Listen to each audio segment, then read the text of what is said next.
Hi friends, welcome to RS issue channel అండి.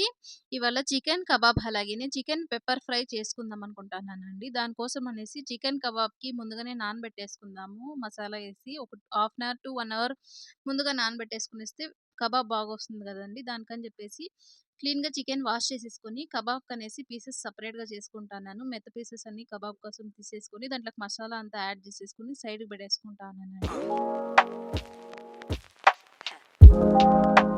అలాగే chicken pepper fry చేసే process చూద్దాం రండి. దానికని చెప్పేసి నేను ఒక కుక్కర్ తీసుకొని స్టవ్ వెలిగించేసుకొని మీడియం ఫ్లేమ్‌లో కుక్కర్‌లోకి కొంచెం ఆయిల్ ఏసేసుకొని చికెన్ పీసెస్ అంతా యాడ్ చేసేసుకుంటానండి. ఆ తర్వాత దాంట్లోకి చికెన్ కుక్ అవ్వడానికని చెప్పేసి సాల్ట్ యాడ్ చేస్తున్నాను. ఆ తర్వాత గరిటె పెట్టేసుకొని బాగా మిక్సింగ్ చేసుకుంటానండి. మిక్సింగ్ చేసేసిన తర్వాత దాని మీద లిడ్ క్లోజ్ చేసేసానండి. ఒక 15-20 మినిట్స్ అలా వదిలేసాను. దాంట్లోంచి ఆయిల్ అలాగనే వాటర్ సెపరేట్ అవ్వాలి అనేసి. అదే టైంలో ఇంకొక ప్లేట్ తీసేసి వెల్లుల్లిపాయలు, శుంఠి, కొత్తమరి, పుదీనా, ఆనియన్స్ అంతా కట్ చేసేసుకుంటానండి. ఇంకొక సైడ్ జార్ తీసేసుకొని వెల్లుల్లిపాయలు అలాగేనే పుదీనా, కొత్తమరి, శుంఠి అలాగనే దాంతో పాటు పచ్చిమిరపకాయలు ఒక 2, రెండే 2 ఆనియన్స్ యాడ్ చేసుకొని దాన్ని బాగా మిక్సీ పట్టేసుకుంటానండి. పేస్ట్ లాగా చేసుకున్నాను.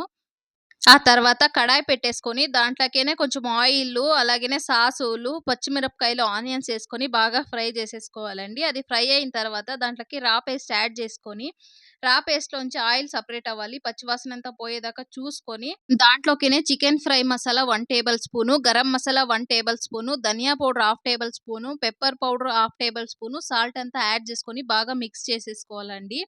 ఆ తర్వాత మధ్యలో కలుపుకుంటూ 20-30 మినిట్స్ దాని మీద లిడ్ క్లోజ్ చేసుకొని మనం ఉడికించుకోవాలి.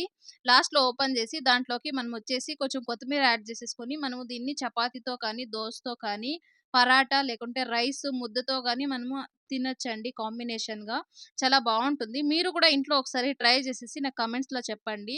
అలాగనే నేను చేసిన రెసిపీ మీకు గన నచ్చింటే ప్లీజ్ నా ఛానల్ సబ్స్క్రైబ్ చేసుకొని నన్ను సపోర్ట్ చేయండి. ప్లీజ్ థాంక్ యూ అండి. Thank you so much.